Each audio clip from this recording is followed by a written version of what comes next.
The call came before I even touched my laptop. "I just saw your resignation email." CEO Ellis Hart said, "Meet me in 5 minutes. My name is Aurelia Kane, Senior Operations Analyst at Rainmark Capital." And in that moment, every sound around me thinned into silence. I told him I had not written any email, but he had already ended the call. I walked toward the executive floor, trying to steady my breath. When I stepped into the conference room, a half circle of board members stared at me as if I had already confessed to something. Ellis sat at the center, his elbows on the table and my unopened company laptop in front of him. He spoke first. "You submitted a resignation at 2:11 in the morning. HR received it. Offboarding began. I did not write anything," I said. "At 2:11 in the morning. I was asleep in my apartment in Queen Anne." One of the board members leaned forward. "Then explain why the system shows it came directly from your account." The IT technician, Mason Tate, lifted my laptop. "I need her login," he said. "You do not need it," Ellis told him. "Open the admin console instead." Mason powered it on. I watched the screen glow while my palms dampened. He navigated through a set of menus I had never seen and frowned. "That is not normal," he muttered. Ellis looked at him sharply. "Show us." Mason angled the screen. This device was accessed through remote administrative controls sometime after 2 in the morning. I can see command strings that were not entered from the keyboard. Someone connected from inside the building. I felt the room shift. A few heads turned in my direction, but not because they believed I was guilty, because something larger had just stepped into the space between us. Ellis folded his hands. "Aurelia, if you did not send this, someone did it for you, and they were inside our network." My voice came out unsteady. "Someone else wrote that email." No one corrected me. No one challenged it. They only stared, waiting for the next piece to fall. As Mason continued digging through the logs, a single thought pressed into my mind with terrifying clarity. Who would gain the most by making me disappear overnight the moment I stepped back onto my floor? Conversations thinned into murmurs. People who normally waved or asked about my weekend suddenly turned their backs or pretended to scroll through messages. I tried to catch someone's eye, but every glance slid away like I carried something contagious. Mark from compliance finally looked up. His voice dropped. "Aurelia, HR said your exit process is underway." My exit process, I stopped in front of his desk. "I never submitted anything," he swallowed, eyes darting toward the hallway. "You should talk to HR before things get worse." I walked straight there. Julia, the HR coordinator, stiffened when she saw me. "Aurelia, the system logged your resignation. It confirmed it came from your account. Offboarding has already begun." "Stop saying that," I said. "Show me exactly what the system received." Her hands shook as she pulled up my employee portal. A document flashed across the screen, short, formal, nothing like my tone. "I never wrote this," I said. Julia whispered. "There is another draft. It appeared in the portal earlier this morning. We do not know which version is real. Open it." She hesitated, then clicked. A second resignation letter filled the screen. This one longer and disturbingly personal. It used phrases I had never used: emotional reassessment, stepping away for inner clarity, grateful for gentle leadership. The words felt engineered in a way that made my skin crawl. "I have never spoken like this in my life," I said quietly. Julia shut the file as if it burned. "Aurelia, someone is manipulating your profile. I cannot override the system. It thinks you are already leaving." I stepped back, the air tight around my ribs. Someone had not only hijacked my account, they had learned how I wrote, how I sounded, and were building a version of me that fit their plan. Claiming the resignation was never going to be enough. The story had already been written for me, and I needed to rewrite it myself before it spread beyond this building. I headed straight to compliance.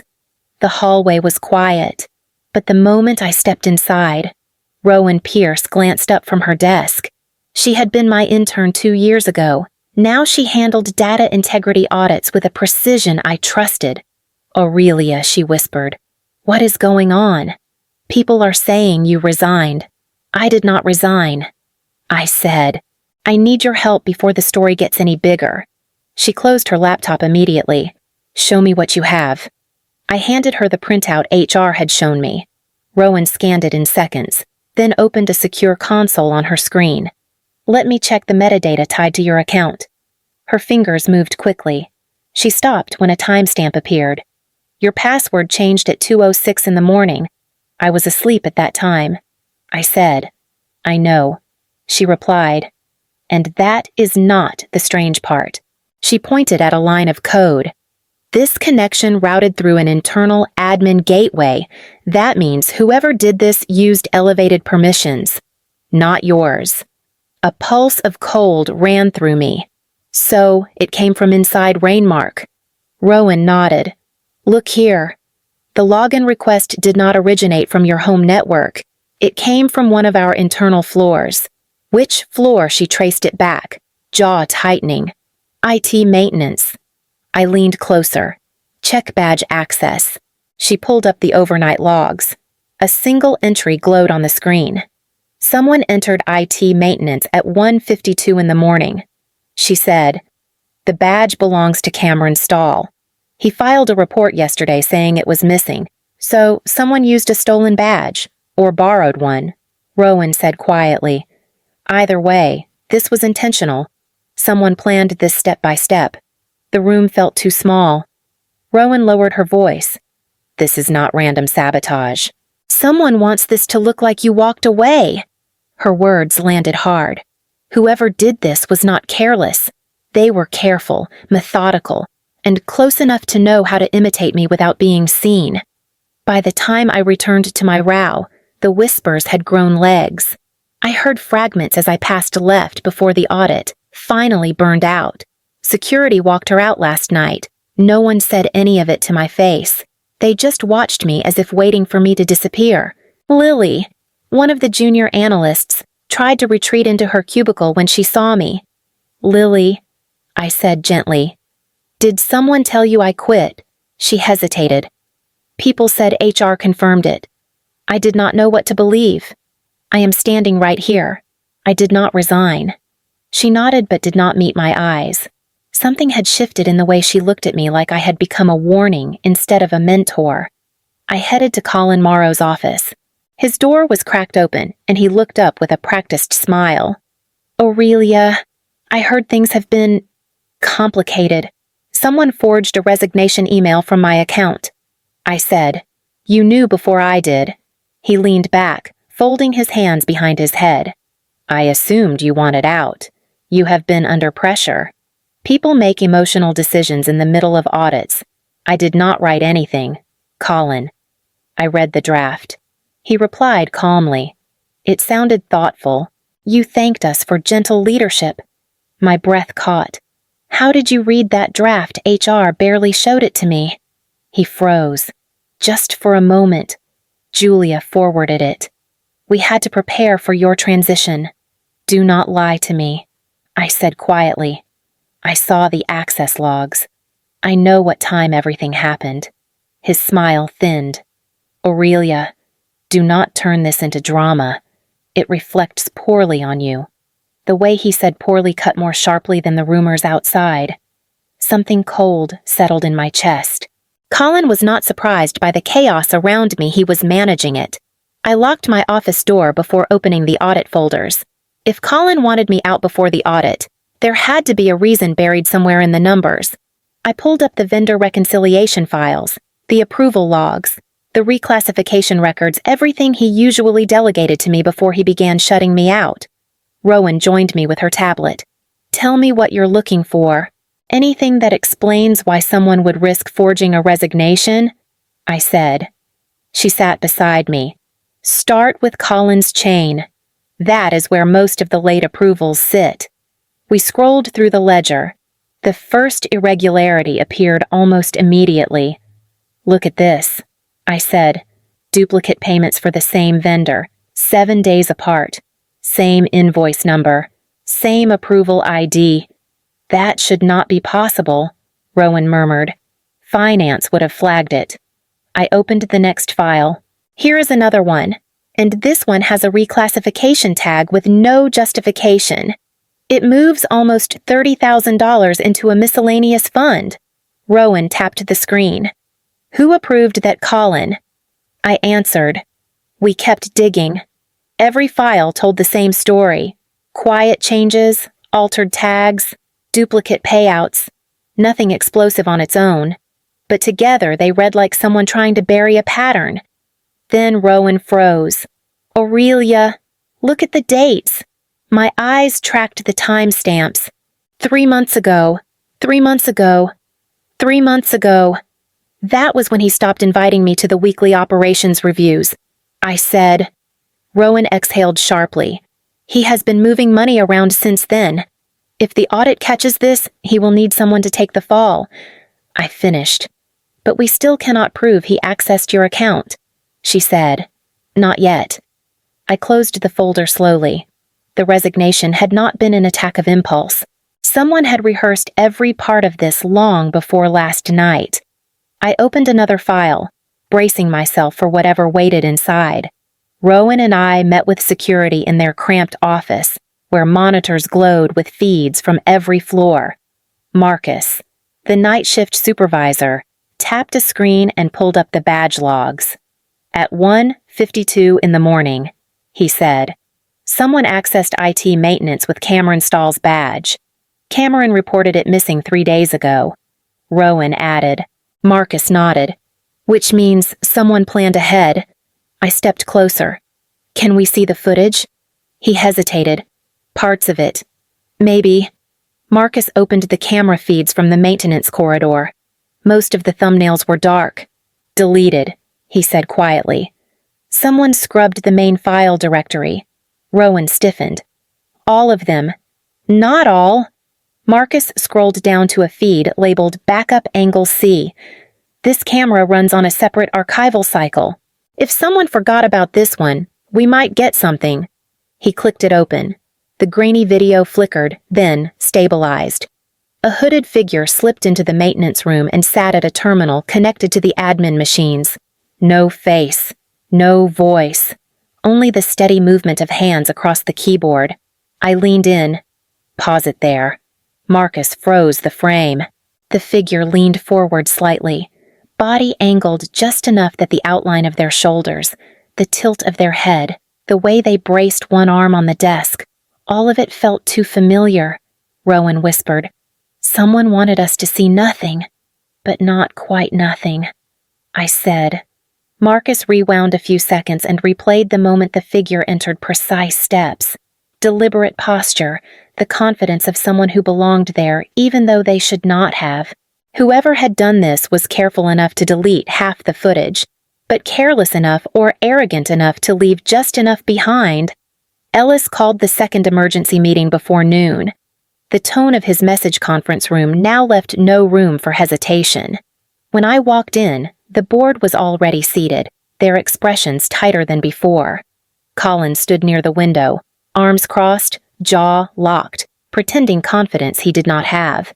Ellis gestured to security. Play it. Marcus stepped forward and connected his tablet to the monitor. The room dimmed as the footage appeared. The grainy image showed the hooded figure entering IT maintenance at 1:52 in the morning, moving quickly toward the admin terminal. Colin exhaled loudly. This proves nothing. Anyone could be wearing that. Just watch, Ellis said. Marcus slowed the feed. The figure leaned over the keyboard, sleeve slipping back just an inch. A dark geometric pattern appeared on the wrist angular lines, sharp intersections, a tattoo Colin liked to show off whenever he rolled up his sleeves in meetings. A quiet gasp moved around the table. Colin stepped forward. This is a setup. Someone is trying to frame me. Rowan entered the room then, carrying a folder. She placed it gently in front of Ellis. I pulled the workstation logs, she said. Colin's machine pushed both resignation drafts at 2:13 in the morning and accessed Aurelia's profile through privileged credentials. Those permissions only exist on 3 devices in the entire company. His is one of them. Colin's voice cracked. That log could be forged. It was verified through the backup integrity server. Rowan replied, "The data cannot be altered." Ellis closed the folder slowly. "You used your access to impersonate an employee and interfere with protected data." Colin shook his head, but the panic had already surfaced in his eyes. The footage, the logs, the timing, everything aligned too perfectly. He had risked everything to silence me, and the reason behind that desperation was finally within reach.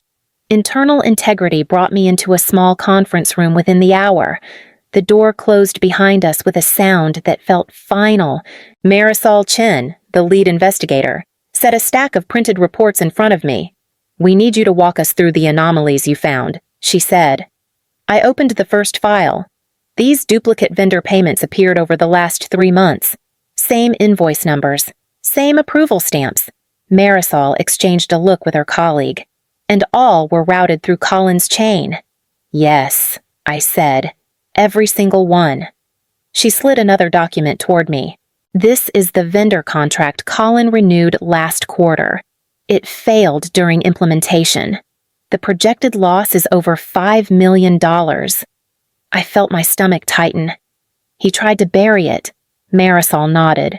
"He reassigned charges, hid the largest ones under vague reclassification codes, and spread the rest across unrelated departments.